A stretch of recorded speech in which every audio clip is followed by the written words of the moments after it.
Bapak Ibu sekalian, saya berhenti dulu di sini supaya tidak terlampau banyak dan kebingungan kita mengamalkannya. Jadi singkatnya, yang pertama saat kita bangun di waktu sahar setelah tahajud, kita sibukkan diri kita dengan beberapa amalan. Dua yang sudah saya bahas. Satu, perbanyak istighfar kepada Allah, ingat dosa-dosa kita dengan seluruh rangkaian yang telah tadi saya sampaikan. Yang kedua, perbanyak doa, memohon kebaikan kepada Allah dari setiap persoalan yang kita bawa. Jangan hilangkan kesempatannya karena itu datang tiap malam. Ya.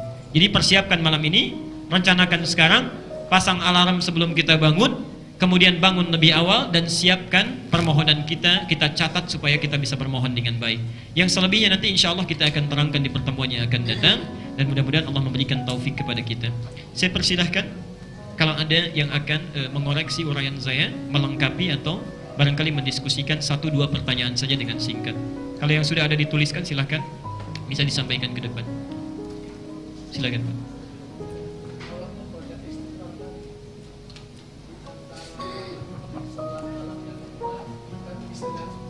Ya. Boleh. Bahkan boleh di dalam boleh saat sujud kita, dalam tahajud kita itu boleh perbanyak.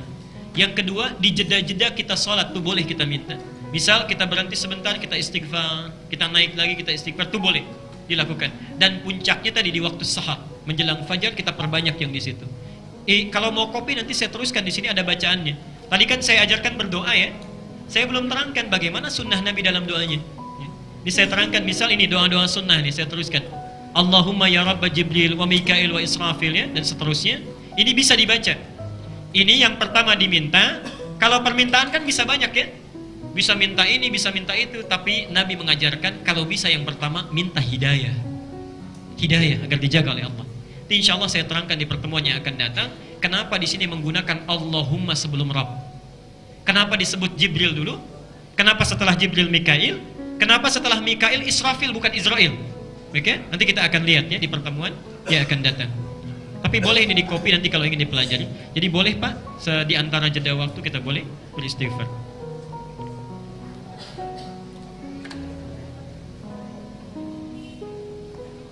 Baik, ini nanti saya akan jawab di pertemuannya ya. Ada pertanyaan Ustaz, mohon dijelaskan cara duduk Nabi SAW saat makan. Dan apakah betul saat makan beliau mengangkat salah satu kakinya ya? Nanti saya jawab begitu masuk kepada pembahasan ini supaya kita tidak bercabang ya. Jadi kita akan belajar sifat makannya Nabi, bagaimana doanya, doa pada anak kecil itu seperti apa, doa orang dewasa seperti apa, cara menghidangkan makanan bagaimana ya. Kemudian apakah Allahumma barik lana itu dhaif atau sahih hadisnya, apakah pakai bismillah saja atau bismillahirrahmanirrahim, nanti insya Allah dibahas pada saat sesi akan makan. Jadi ibu nanti wajib hadir ya saat pertemuan itu.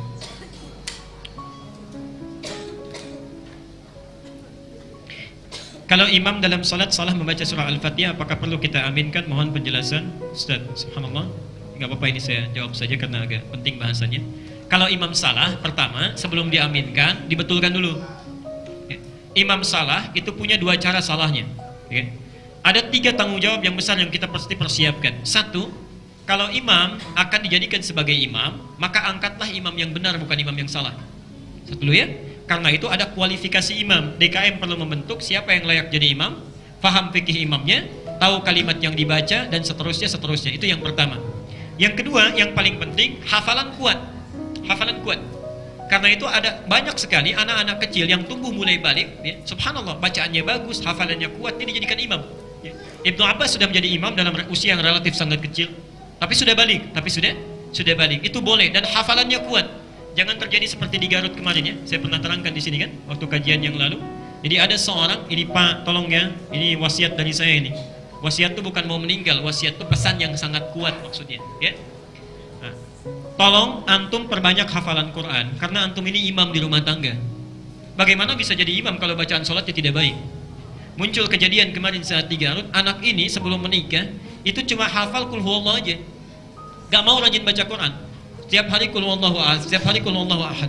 Subhanallah, tiba satu masa menikah dengan anak seseorang, mertuanya, ibu mertua minta diimami. Jadi hari pertama maghrib qul huwallahu lagi, isya qul huwallahu lagi, subuhnya qul huwallahu lagi. Hari selanjutnya kata mertuanya, nah bolehlah rakaat pertama qul huwallahu, tapi rakaat selanjutnya coba cari surat yang lainnya. Baik, karena ibu mertua sudah minta, dia iakan aja, padahal di hatinya berat itu. Begitu mau sholat, sudah maghrib siap, rakaat pertama qul huwallah, ibunya pun gak apa-apa. Begitu bangkit rakaat kedua, lama begini. Dikira ibunya subhanallah ini sedang cari ayat, sudah agak lama nengok ke belakang, ma boleh gak qul huwallah lagi kan? Itu sesuatu yang terjadi nyata, tapi perlu kita benarkan. Saya dapat pertanyaan itu waktu di Garut kemarin, sepulang dari Panjalu. Jadi pertama angkat imam yang paham bacaan dan mengerti. Kedua, kalau tetap salah itu biasa. Karena di Makkah pun pernah salah. Ya. Saya bulan Mei yang kemarin itu, alhamdulillah Allah berikan keberkahan, kita sempat ke Makkah, itu imamnya keliru. Lakabiratun dibaca lakabiratan. Tapi karena imam itu hafal, tahu ada yang keliru, dia kembalikan kesalahannya. Di sini ada fikih, kalau imam keliru, satu, tunggu dulu. Jangan langsung kita ribut membetulkan. Diamkan dulu, dia akan berpikir. 1 kali, 2 kali. Yang ketiga, ini sunnahnya, di belakang imam itu orang-orang yang memang paham Quran. Jadi kalau kita sholat misalnya di depan, di belakangnya itu orang yang bisa, mohon maaf, menggantikan atau membetulkan cara imam menunaikan sholat jikalau beliau ada hal yang terlupakan atau harus membatalkan sholatnya. Jadi kalau misalnya lupa, mohon maaf sebelumnya, la yukallifullahu nafsan inda wus'aha laha maqtasabat, misal, kan keliru ya? Nah, yang membetulkan itu cukup yang di belakangnya saja. Laha makasabat. Tunggu sebentar. Kalau dia nggak ralat, bisa teruskan, betulkan. Laha makasabat. Baru kemudian dibetulkan oleh yang belakangnya, diralat oleh imamnya. Jadi kalau kita tidak paham fikih ini yang sana nyahut, yang sini nyahut, di belakang ikut betulkan. Jadi suara jadi rame ya, dan konsentrasi sholat jadi terpecah. Nah, kalau salah dia dalam gerakan, kalau bacaan cukup dengan langsung betulkan bacaan, kalau salah dalam gerakan bisa diucapkan subhanallah untuk isyarat. Subhanallah, paham itu. Nah, sekarang ada kasus ini imam salah baca Al-Fatihah. Ini kemungkinan salahnya mungkin di makhraj ya. Kalau lupa ini agak sulit kayaknya ya. Bagaimana seorang imam bisa salah baca Al-Fatihah? Salah itu artinya mohon maaf, dibaca misalnya bismillah langsung ke Ar-Rahmanir-Rahim, hamdalahnya terlewat. Nah, kalau itu kan fatal ya. Tidak, rasanya sulit ada imam salah baca ini. Yang pertama, kalau salah begitu tinggal ingatkan.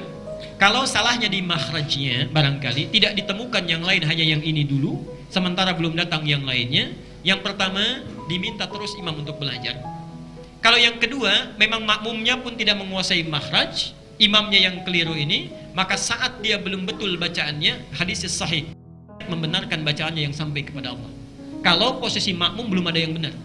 Tapi kalau ada makmum yang lebih daripada imam, maka wajib dia yang harus mengambil tanggung jawab untuk jadi imam. Jelas ya? Baik. Sekira cukup ya untuk hari ini. Mudah-mudahan Allah memberikan keberkahan pada kita. Barangkali ada banyak hal yang ingin ditanyakan kepada kita, namun silahkan nanti ditanyakan pada ustadz-ustadz lain yang lebih baik yang bisa menjawab dengan maksimal. Kalau benar itu dari Allah dan Rasulnya, kalau salah itu dari saya pribadi, mohon dimaafkan. Sebentar, jangan dulu keluar karena kita punya perjanjian. Saya ingat insyaallah. Ada 2. 1, mulai bulan depan belajar dengan saya di sesi ini, itu insyaallah saya mohon sekali bawa mushaf Al-Quran yang ada di rumah. Jelas ya? Bawa mushaf Al-Quran. Nanti saya tunjukkan barangkali mushaf kita keliru gitu ya. Nanti kita akan coba lihat. Yang kedua, ini perjanjian yang sifatnya saya berikan kepada seluruh majlis ta'lim yang saya hadir di dalamnya. Mulai bulan depan, saya minta dengan sangat, tolong setiap pekan hafalkan 1 ayat saja. Setiap minggu, setiap pekan ya. Jadi dari sekarang sampai akhir dekan 1 ayat. Gak banyak, cuma 1 ayat. Dan tidak sulit ya. Alif Lam Mim 1 ayat kan. Naik lagi. Dan ini praktekan. Jadi mohon maaf, tenang sebentar. Bapak bekerja macet di jalan, ulangi lagi. Kalau 2 pekan berapa? 2 ayat. Sepakat kita insyaallah? Sepakat ya. 3 pekan berapa? 4 pekan? Berarti bulan depan yang masuk ke sini harus hafal 4 ayat. Dan dari depan, bukan dari belakang.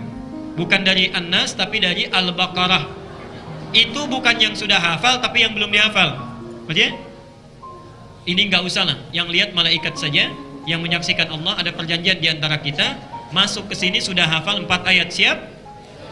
Insyaallah. Jadi kalau belum hafal, tolong tunggu di luar dulu, hafalkan baru masuk. Baik, kita tutup dengan doa kifaratul majlis bersama-sama. Subhanakallahumma bihamdika asyhadu an la ilaha illa anta astaghfiruka wa atubu ilaik. Wa akhiru da'wana alhamdulillahirabbil alamin. Wal 'afu minkum. Sebelum saya salam, kemungkinan bulan depan saya tidak di pekan keempat ya. saya akan ke Saudi di tanggal 25. Jadi itu bukan ahad keempat, kemungkinan nanti insya Allah akan bertukar, dilihat waktunya ya. Assalamualaikum warahmatullahi wabarakatuh.